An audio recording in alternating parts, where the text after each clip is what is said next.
Gracias por continuar con nosotros aquí en el repaso. Israel, de verdad que 54 años no son nada para algunos, pero para otros sí.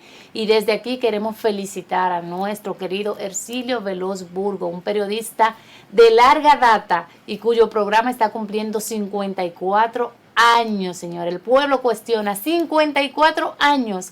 Eso es mucho decir. De verdad que felicidades desde este espacio y por eso yo hoy quiero presentarle esta entrevista que se les realizó a este destacado periodista para que ustedes conozcan un poquito más de don Arcilio. Adelante, Israel. Bien, amigos del repaso, y tengo el honor de estar acompañado de un hombre de historia, un hombre de la televisión, un hombre de la comunicación, un hombre de el buen decir de la República Dominicana, y es en ocasión de un nuevo aniversario de ese legendario programa El Pueblo Cuestiona. Tengo el honor de estar acompañado con don Hercilio Veloz Burgos, a quien felicitamos porque en el mes de noviembre se marca un hito en la historia de la comunicación dominicana.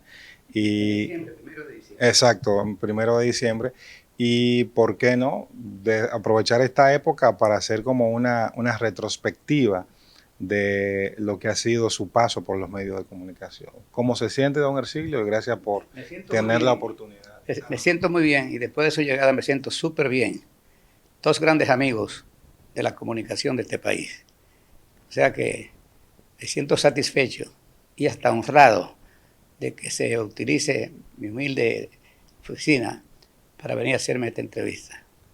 Don Hercilio, aquí estamos en una especie de primicia, porque este museo no ha sido todavía inaugurado, será inaugurado próximamente, pero aquí nos encontramos con documentos históricos invaluables. ¿Cómo ha sido cuidar cada momento de importancia en su carrera política y qué lo ha motivado a legar a las futuras generaciones documentos como estos? Bueno, realmente desde muy temprana edad del pueblo cuestiona. Nosotros nos llegó la idea de recortar la más mínima publicación que hicieron los periódicos. Y a partir de ahí, nosotros cuantas veces hacemos una recepción o cuantas veces podemos, pues lo grabamos y con eso aumentamos lo que nosotros hemos denominado el Museo Patriótico, Histórico, Social, Comunitario y Periodístico. Usted ha podido constatar lo poco que tenemos, pero con un gran sacrificio. Nos satisface mucho saber que somos nosotros, tal vez o sin tal vez, el único que se ha ocupado en crear este tipo de cosas. Porque además aquí vamos a dar charlas de historia también. Aquí a los jóvenes de residencial. Y o al que quiera venir, ya tenemos acordado con varios historiadores visitar esto y dar una charla. La primera que se va a dar va a ser una charla sobre José Contreras. ¿Quién fue José Contreras? Porque el 90% del que vive aquí en este residencial no sabe quién fue José Contreras. Y eso es lamentable. Más aún la juventud. Y por eso nosotros hemos querido hacer esto aquí, enseñar de que nos preocupa mucho la historia. Sobre todo porque vemos cada día que la juventud está más lejos de la historia.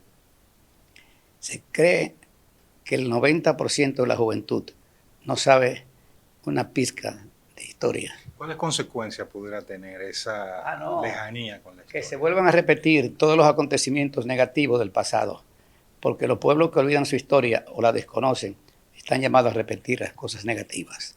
Por eso hemos hecho este pequeño sacrificio para traer jóvenes aquí. Ya sabemos que caben como 25 personas, entonces traer charlistas, historiadores, hablar con la juventud. Lo digo esto porque yo participé en muchos actos de históricos cuando era muy joven. Después, aún con mi edad, nunca dejo de asistir a las charlas que me invitan si se trata de historia. O sea que esto lo tengo con todo el corazón para servirle a los demás, para seguir sirviéndole a los demás. Me gustaría que Dios me diera un poco más de vida para que podamos seguir orientando, educando, concientizando a la juventud dominicana. A mí particularmente me aterra saber que han sacado la historia del currículo estudiantil. Eso realmente hace un daño terrible, porque ya repito, los pueblos que olvidan su historia están llamados a repetirla. Y ante ese temor, ¿cuál es el acontecimiento histórico que más temor le da que se repita?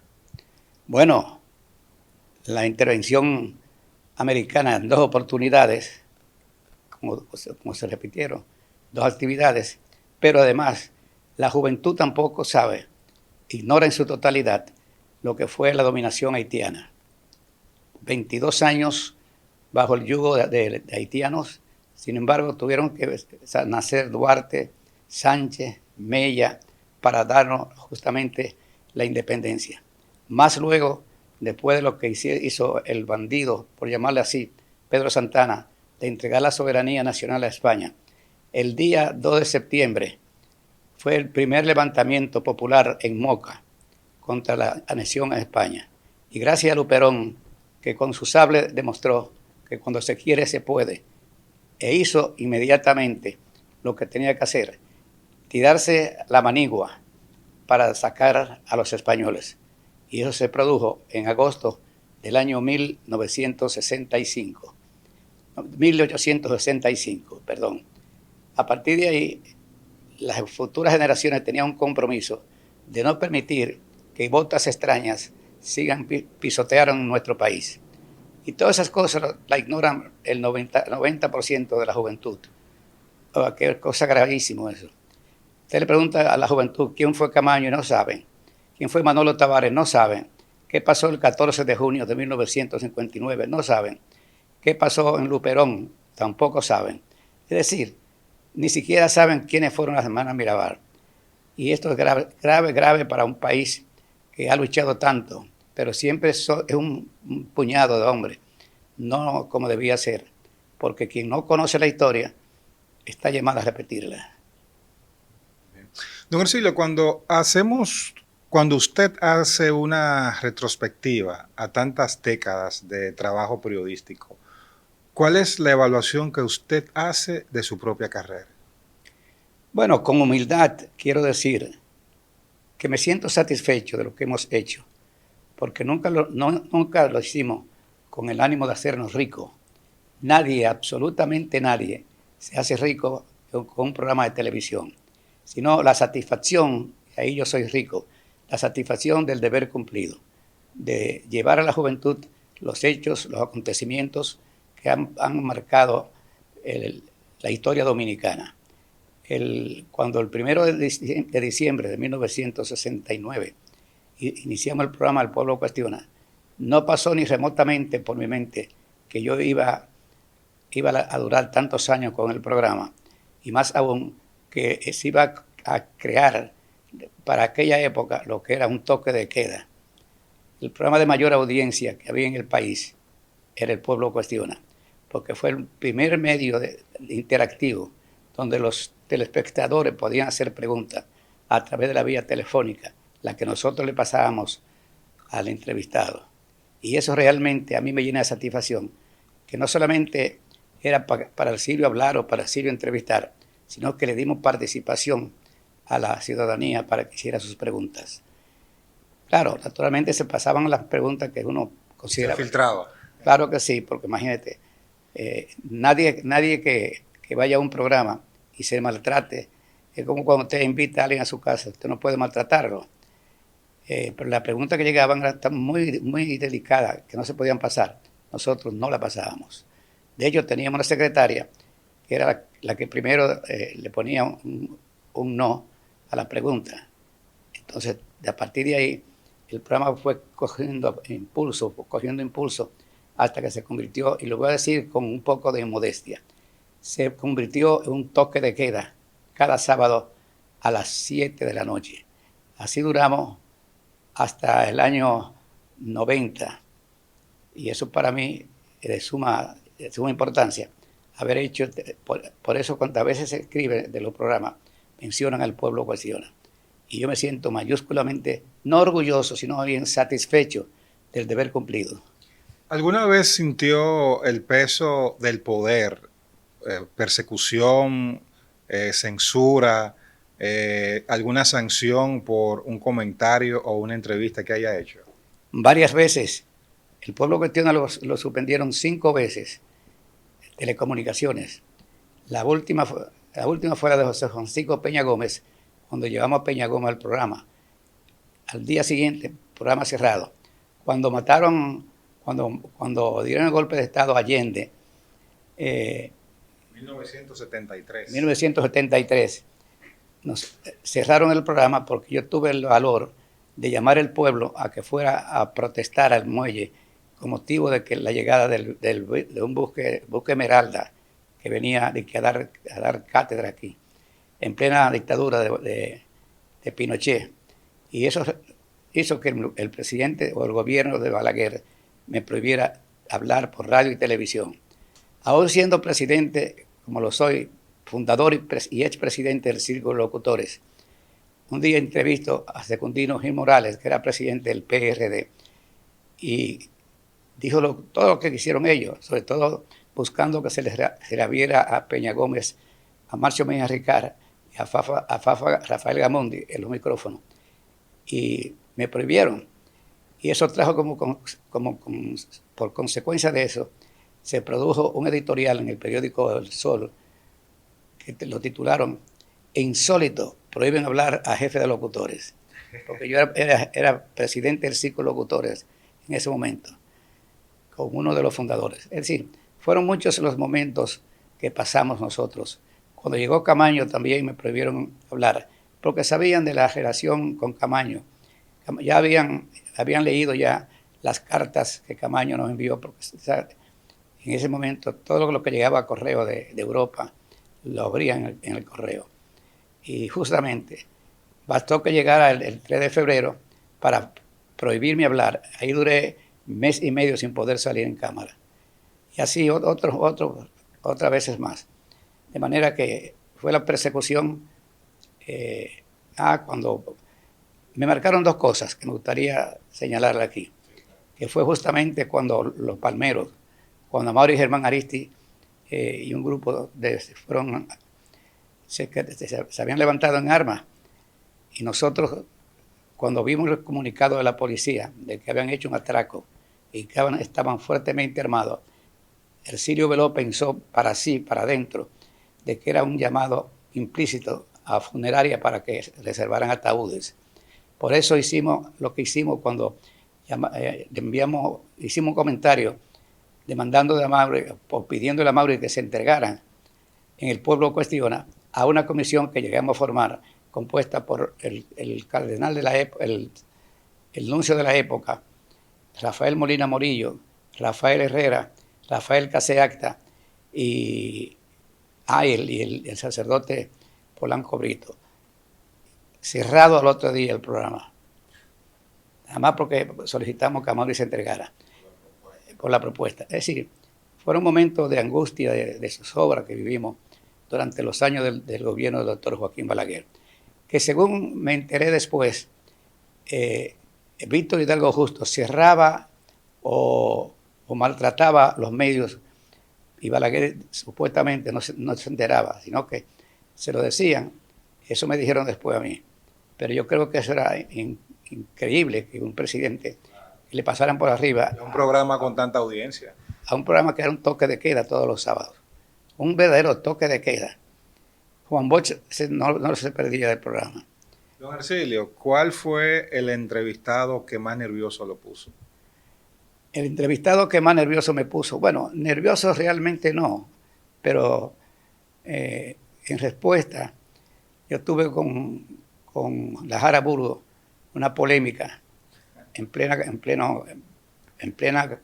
dirección, en la conducción del programa, y porque él dijo que yo le había nosotros entregábamos una camisa y un litro de whisky en el programa a los entrevistados. Una camisa y un litro de whisky. Entrevisté a Juan Bosch, y cuando le fui a entregar el litro de whisky, él me dijo que con mucho gusto, pero que se lo diera a los técnicos que estaban ahí. El sábado siguiente entrevisto a la Jara Burgos y cuando le di la botella de whisky y la camisa, él me dijo, dámela, que yo sí la voy a coger, no te voy a hacer como Juan Bosch. Y qué bien que te pasara a ti por ser un comunista igual que Juan Bosch. O sea, ese tipo de cosas. O cuando entrevistamos a Ramón Pérez Martínez Macorís, jefe de la banda, que dijo en pleno programa, cuando le preguntamos que él no era jefe de la banda, y yo le probé que era jefe de la banda. La banda estaba financiada por Manolín Jiménez, que era quien daba el dinero, y además por Enrique Pérez y Pérez, que era jefe de la policía. Es decir, esas dos entrevistas, esos dos momentos, el de Amaury y el de Macorís, me marcaron para toda la vida, porque podía perder la vida inclusive, porque era luchando contra la banda. Es decir, son tantas las cosas que hemos hecho desde el Pueblo Cuestiona, porque justamente surgió el Pueblo Cuestiona para servirle a los mejores intereses de la patria, completamente gratis. No hay un solo entrevistado, y hemos entrevistado a miles de personas, y ni hablar de extranjeros también, que diga que Ercilio Veloz le solicitó una ayuda económica para poder dar la crónica que se iba a publicar en los periódicos. Es decir, yo me siento satisfecho, no soy rico, pero muchas veces vale más la seriedad, la honradez, que ser millonario. Porque fíjese ahora mismo, ¿cuántos millonarios no hay presos? ¿Cuántos millonarios no hay presos? ¿Por qué yo hice eso? Porque yo pensaba justamente en el mañana. Y todos los que están hoy presos por robo, por estupro, por violaciones, están ahí porque no pensaron en el hoy, sino en el mañana. O sea, todo eso. O sea, tendría que hacer horas y horas para hablar en El Pueblo Cuestiona de lo que ha hecho el programa El Pueblo Cuestiona. Don Ercilio, ¿cuál es su mensaje para la nueva generación de comunicadores? ¿Cuál es su mensaje para los más jóvenes que ahora tenemos la tendencia de las redes sociales? Y por ahí, bueno, ya cualquiera informa y cualquier persona comunica, ya no está centralizado en que tenían que ser medios tradicionales como televisión, como radio o como periódico. Yo creo que las redes sociales han ocupado dos cosas, lo negativo y lo positivo. Lo negativo porque viven dando noticias, primero inexactas, cosas que no es verdad, pero además de eso, viven desacreditando gente por el simple hecho de que ellos lo adversan políticamente. Yo creo que realmente debía hacerse una campaña para que las redes sociales modifiquen su accionar. Vemos cómo acusan de ladrón, de prostituta a cualquier persona, y eso le hace daño a la postre. Desacredita lo que es el papel de las redes sociales. Entonces, ese tipo de cosas hay que ver cómo se resuelve, porque si es verdad que existe una ley que garantiza la libertad de expresión, no es menos cierto de que hay que cuidar la personalidad de todo el mundo. Nunca el Pueblo Cuestiona se ha visto envuelto en eso, de tener que desmentir o tener que dar una réplica a cualquier persona que haya sido, porque yo no acepto que en mi programa se maltrate a nadie, por muy delincuente que sea y por muy allegado que sea con los gobiernos. Pero además, esto es justamente lo que yo pienso. ¿Nunca lo demandaron? No, nunca ni me han pedido derecho a réplica. Nunca me han demandado ni derecho a réplica. Y mire que, con perdón de la modestia, el Pueblo Cuestiona, reitero, se convirtió